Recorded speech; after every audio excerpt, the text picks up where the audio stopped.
औज़ुबिल्लाहिमिनश्शैतानिर्रजीम बिस्मिल्लाहिर्रहमानिर्रहीम। अस्सलाम वालेकुम डियर स्टूडेंट्स, कैसे हैं आप देख रहे हैं अपना YouTube channel learn with Mudassar. आगाज़ इस दुआ के साथ रब्बे ज़िदनी इल्मा, ए मेरे रब मेरे इल्म में इजाफ़ा फरमा। डियर स्टूडेंट्स, वादे के मुताबिक 9th क्लास की फ़िज़िक्स के न्यूमेरिकल्स के साथ साथ अब हम 9th क्लास की फ़िज़िक्स के जो इम्पोर्टेंट टॉपिक्स हैं उनको भी डिस्कस करेंगे। आज हम चैप्टर नंबर 2 जिसका नाम था काइनेमैटिक्स, उसके जो उसका एक बड़ा इंपॉर्टेंट टॉपिक है इक्वेशंस ऑफ मोशन। 3 होती हैं, first equation of motion, second और थर्ड। आज हम डिस्कस करने जा रहे हैं फर्स्ट इक्वेशन ऑफ मोशन, हरकत की पहली मसावात। हरकत की पहली मसावात यानी फर्स्ट इक्वेशन ऑफ मोशन का जो फार्मूला है वो क्या है जी, Vf is equal to V I plus A T. और इसके प्रूफ पे जाने से पहले मैं आपको ये बता दूं कि उर्दू मीडियम स्टूडेंट्स के लिए अभी हम थोड़ी देर में स्क्रीन के ऊपर इसकी जो स्टेटमेंट है, जो कि यहाँ पे आपको सामने इंग्लिश में नज़र आ रही है, हम उर्दू में भी आपको दिखाएंगे, वो साथ साथ समझाएंगे। मैथमेटिकल प्रूफ जो है वो इंग्लिश और उर्दू दोनों के लिए सेम है, वो आप यहाँ से भी समझ सकते हैं। तो देखिए जी, स्टेटमेंट क्या है। Consider a body moving in a straight line with initial velocity V I. सामने स्क्रीन के ऊपर उर्दू मीडियम स्टूडेंट्स देखें कि फ़र्ज़ करें एक बॉडी है, एक जिस्म है, वो हरकत कर रहा है इब्तदाई वेलोसिटी वी आई के साथ विद यूनिफॉर्म एक्सेलरेशन ए। उसका जो एक्सेलरेशन है वो क्या है, यूनिफॉर्म है। अब क्या होता है, its velocity becomes V F, उसकी वेलोसिटी वी एफ हो जाती है। अब एक्सेलरेशन यूनिफॉर्म था, एक्सेलरेशन से मुराद क्या है, change in velocity. Uniform acceleration से मुराद क्या है कि उसकी वेलोसिटी में जो तब्दीली आई है वो एक जैसी है, एक जैसे वक्त के दौरान, इसे हम कहते हैं यूनिफॉर्म एक्सेलरेशन। तो पहले उसकी इनिशियल वेलोसिटी थी वी आई, कुछ टाइम गुजरने के बाद यानी टाइम टी गुजरने के बाद उसकी वेलोसिटी क्या हो गई, वी एफ, यानी उसमें चेंज आया। The motion of body is described by speed time graph. इस बॉडी के मोशन को, इस जिस्म की हरकत को हम समझ सकते हैं किसके ज़रिए से, स्पीड टाइम ग्राफ के ज़रिए से। यहाँ तक उर्दू मीडियम स्टूडेंट्स के लिए मैंने सामने स्क्रीन के ऊपर आपको दिखा दिए स्टेटमेंट। अब हमने ग्राफ को समझना है। स्पीड टाइम ग्राफ देखें तो स्पीड टाइम ग्राफ में जो हम क्या करते हैं, जो टाइम है उसको एक्स एक्सिस पर ड्रॉ करते हैं, यानी टाइम हमारा एक्स एक्सिस के अलॉन्ग होगा और जो स्पीड है वो वाई एक्सिस के अलॉन्ग होगा। ये हमारा स्पीड टाइम ग्राफ है। अब स्पीड टाइम ग्राफ को समझें क्या है। देखें जी, ये है हमारा स्टार्टिंग पॉइंट। यहाँ पर टाइम भी ज़ीरो, ये देखें ओ लिखा हुआ है या ज़ीरो लिखा हुआ है, टाइम भी ज़ीरो, स्पीड भी ज़ीरो या वेलोसिटी भी ज़ीरो। हमने क्या करना है, हमने ज़ीरो से वेलोसिटी को स्टार्ट नहीं लेना। हम फ़र्ज़ करते हैं कि जब हमने उसको नोट करना शुरू किया तो उसकी कोई ना कोई वेलोसिटी थी, इनिशियल वेलोसिटी, वो 5 मीटर पर सेकंड है, 2 मीटर पर सेकंड है, 10 मीटर पर सेकंड है, समथिंग कुछ भी है, लेकिन कुछ ना कुछ उसकी वैल्यू है। तो हम स्टार्ट लेंगे यहाँ से, यानी उसकी इनिशियल वेलोसिटी कितनी है, वी आई। अब क्या होगा, टाइम गुजरेगा, वेलोसिटी में चेंज आएगा, यानी टाइम मिसाल के तौर पे यहाँ से अगर आप देखें, टाइम ने वैसे यहाँ से चेंज होना है, लेकिन ये लाइन और ये लाइन आपस में पैरेलल हैं तो सेम होगा, चेंजेस जो होंगी वो सेम होंगी। तो टाइम गुजरेगा जैसे जैसे उसकी जो वेलोसिटी है वो भी चेंज होगी। अब क्या होता है कि कुछ टाइम गुजरने के बाद उसकी वेलोसिटी क्या हो जाती है, वी एफ, यानी वेलोसिटी जो है वो वी आई से कितनी हो गई, वी एफ हो गई। अच्छा, अगर यहाँ पे वी आई है तो यहाँ भी वी आई होगा, ये भी हम प्रूफ में करेंगे। अगर यहाँ पे वी एफ है तो यहाँ भी वी एफ होगा, क्योंकि ये आपस में पैरेलल हैं, मुतवाज़ी हैं।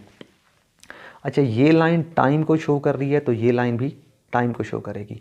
अब हमने इनको नाम दे देना है ओ, ए, बी, सी और डी। ये हमारा ग्राफ हो गया।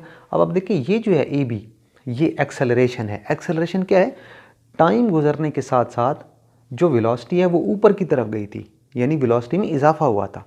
तो हमने टाइम के साथ जब चेंजेस करते गए तो हमें ये एक लाइन मिलती है जिसको हम कहते हैं एक्सेलरेशन।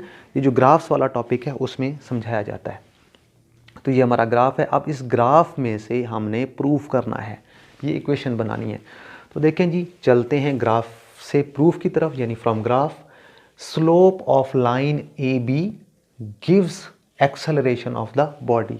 यानी ये जो लाइन ए बी आपको नज़र आ रही है, इसका स्लोप आपको क्या देगा, एक्सेलरेशन देगा। अब स्लोप क्या चीज़ होती है, मैथमेटिकली आप इसको समझिए। मैथ्स में स्लोप का एक कंसेप्ट है, मैं आपको अलग से बता देता हूँ कि स्लोप क्या होता है। वो होता है del Y by del X. Del mean change और वाई और एक्स, यानी वाई में कितना चेंज आ रहा है जैसे जैसे हम एक्स में चेंजेस लाते हैं। यानी वाई एक्सिस पर कितनी चेंज आती है जैसे जैसे एक्स एक्सिस पर चेंज आती है। अब देखिए चेंज कहाँ से आया था, यहाँ से लेकर यहाँ तक, या हम इसको समझेंगे यहाँ से लेकर यहाँ तक, ये बी सी। तो अगर आप देखें तो हमने लिखा है कि जो इस लाइन का स्लोप है ए बी का, ये हमें एक्सेलरेशन देगा। यानी स्लोप को जब हम डिफाइन करते हैं तो हम लिखते हैं del Y by del X. अब हमारे पास वाई एक्सिस पे क्या है, ये चेंज है बी सी, और एक्स एक्सिस क्या है जी, ये ए सी। यानी यहाँ से टाइम चेंज हुआ था और उसी हिसाब से वेलोसिटी चेंज हुई थी, वी आई से वी एफ हुई थी। हम इसको यहाँ से यूँ भी लिख सकते हैं बी सी। तो इसका मतलब है स्लोप जो है वो क्या है, एक्सेलरेशन है, और एक्सेलरेशन फिर किसके बराबर हो जाएगा, वाई एक्सिस पे change divided by x axis. अब वाई एक्सिस पे जो चेंज आ रही है वही आ रही है बी सी, और उसी के हिसाब से जो एक्स एक्सिस पे चेंज हम आती है टाइम यानी चेंज होता है वो है ए सी। अब नेक्स्ट स्टेप में आप देखें तो हमने बी सी को लिख दिया B D minus C D, और ए सी को लिख दिया ओ डी। अब ये कैसे होगा, मेन चीज़ आपने यहाँ से समझनी है। अब देखें आप जस्ट इस लाइन को देखें, ये वाली जो लाइन नज़र आ रही है आपको, मैं अलग से भी ड्रॉ कर देता हूँ। ये देखें, ये बी, ये वाली, ये सी, और ये डी।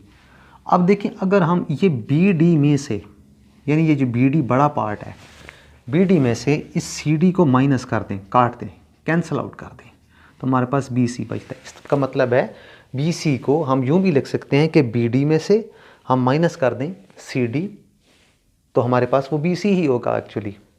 और ए सी जो है देखें, ए से लेकर सी तक, वो हम इसको ओ सी भी लिख सकते हैं, ओ डी भी लिख सकते हैं, क्योंकि ये दोनों आपस में बराबर हैं, पैरेलल हैं। अब ऐसा किया क्यों है वो देखें। फ्रॉम फिगर या डायग्राम से जो बी डी है यहाँ से लेकर यहाँ तक, या ओ से लेकर यहाँ तक, ये बनता है वी एफ।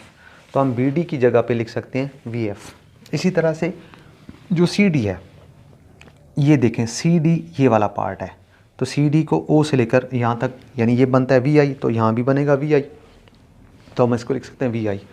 जो ओ डी है ये बनता है टाइम, तो ओ डी को हम लिखेंगे टी। अब ये वाली सारी वैल्यूज़ हम इसमें पुट करेंगे, हम इसको बेशक 1 कह देते हैं, नंबर 1 के अंदर हम पुट कर देते हैं इसको।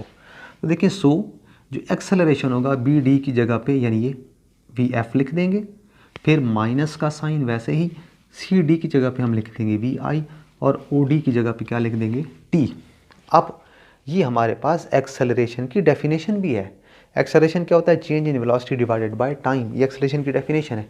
और यहीं से फर्स्ट इक्वेशन ऑफ मोशन बनने जा रही है। वो कैसे, टाइम को आप इधर आके मल्टीप्लाई कर दी, यहाँ पे डिवाइड हो रहा है, ए के साथ आके मल्टीप्लाई हो जाएगा, ए टी हो जाएगा, is equal to V F minus V I, तो V F minus V I वैसे लिख दिया। अब वी आई नेगेटिव है, इधर आएगा तो पॉजिटिव हो जाएगा, यानी हो जाएगा वी आई और प्लस ए टी पहले से मौजूद है, is equal to V F. इसको थोड़ा सा अरेंज कर दें तो V F is equal to V I plus A T. तो ये देखें ग्राफ से हमने जो फर्स्ट इक्वेशन ऑफ मोशन थी उसको प्रूफ कर दिया है। तो डियर स्टूडेंट्स, यकीनन आज की ये फर्स्ट इक्वेशन ऑफ मोशन जो है वो आपको समझ आई होगी। इंशाल्लाह ताला नेक्स्ट वीडियो में हम सेकंड इक्वेशन ऑफ मोशन और उसके बाद जो है वो थर्ड इक्वेशन ऑफ मोशन भी आपको इसी तरह से प्रूफ करके देंगे। और एक और इम्पॉर्टेंट चीज़ बता दें कि सेकंड इक्वेशन और थर्ड इक्वेशन में ये वाला पार्ट, ये वाला हिस्सा जो है वो सेम रहेगा, मतलब आपने इसको जस्ट एक बार तैयार करना है। जो मैथमेटिकल प्रूफ है वो इसी ग्राफ में से, इसी स्टेटमेंट में से होगा। तो हमारे चैनल को सब्सक्राइब कीजिए, हमारे वीडियोस को लाइक और शेयर कीजिए। इजाज़त चाहते हैं आपसे, अल्लाह हाफ़िज़, थैंक यू।